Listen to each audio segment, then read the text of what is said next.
to cut it to 5 minutes. And now you're going to go to 10? Emily, Brandon, it's Uncle David. Hi. I wanted to send you a video. A couple months ago, Brandon, you called me and asked me to prepare a speech for the wedding, or to speak at the wedding, and I wasn't sure what that meant, only that I did prepare a speech. However, you called me a week ago and asked me to read a poem, so I guess the poem was what you had asked me to speak about, what you asked me to speak at the wedding, but I did prepare a speech, and I do want to deliver it to you now, so I'm going to. I'm going to deliver it how I would have delivered it at the wedding. I did spend a little bit of time on it, and I just do want to share my thoughts and feelings with you. So first, ladies and gentlemen, and anyone who might have sneaked in here for a free meal, welcome. First, I'd like to say how happy I am for this great occasion. You know, when I thought about Emily and Brandon asking me to say a few words, I thought it a bit unusual in this day and age, and thought perhaps it might be better if I texted my speech to everybody, and of course, keep it under 140 characters. You get the added benefit of Uncle David's video. Maybe it will go viral. Well, probably not. But for those of you who don't know me, I am Uncle David, and I am honored to be here, honored that Emily and Brandon have asked me to do a wonderful thing at their wedding and read, and to say a few words at this spectacular occasion. There are many people who are not with us today, but with us in spirit, and I'd like to acknowledge them, our family, our friends, our grandparents, my father Stanley, Brandon's grandfather, who would probably tell me just to get on with it right now, and of course include a pejorative or two if you know my dad.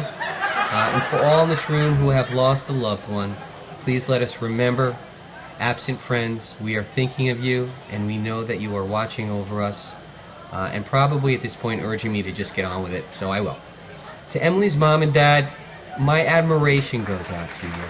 You know, Emily is a wonderful, beautiful person. First, of course, for saying yes to Brandon, which I'm not sure how I convinced her to do that, only to think that his, attributing it to Brandon's business skills and negotiating savvy.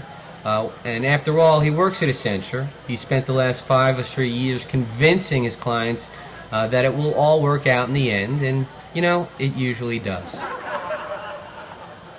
Brandon, this is the time that maybe you fear Uncle David's video. What is he going to talk about? What is he going to say about me? Well, I'm not going to say anything about those crazy times, but I will say, Brandon, that you're a wonderful son, nephew, grandson, brother, and of course, friend. You've always provided us with so much joy and laughter over the years. We've always been very proud of you. And in everything that you do, you always give 110%. Well, we're so happy also to see Emily. She was beautiful at the wedding, and of course Brandon at her side, the dashing groom. Since we've known her, we've come to realize how special she is to him. And anyone that can see they are made for each other. Their dedication and commitment to one another, their family, their friends, is quite extraordinary.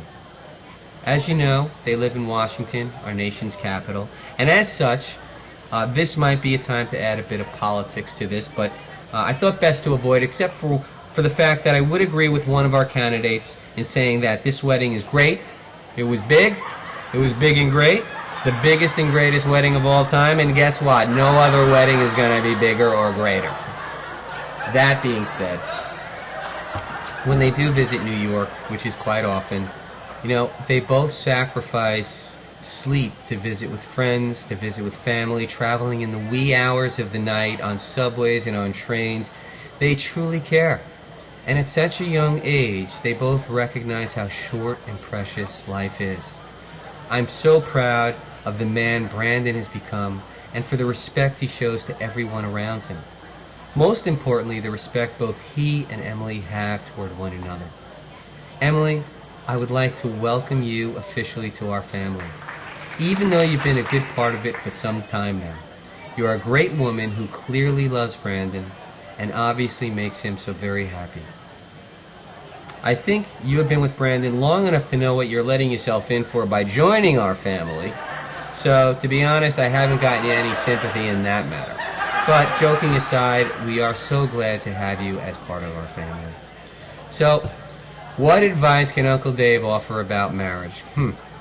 Well, it's been said that a man is not complete until he is married, and then, well, he's truly finished.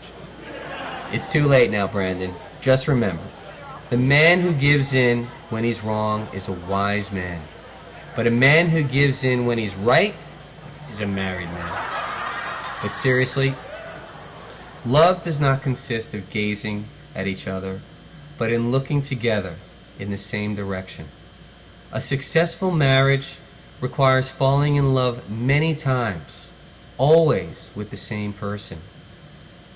A success in marriage does not come merely through finding the right mate, but in being the right mate.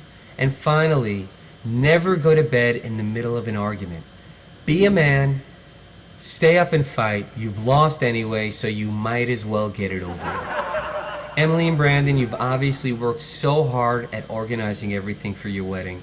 And you know what? Your hard work certainly paid off. I'm sure everyone agrees that it was an amazing, amazing evening. And so, Emily and Brandon, my final words. Here's to the past for all that you've learned. Here's to the present for all that you share.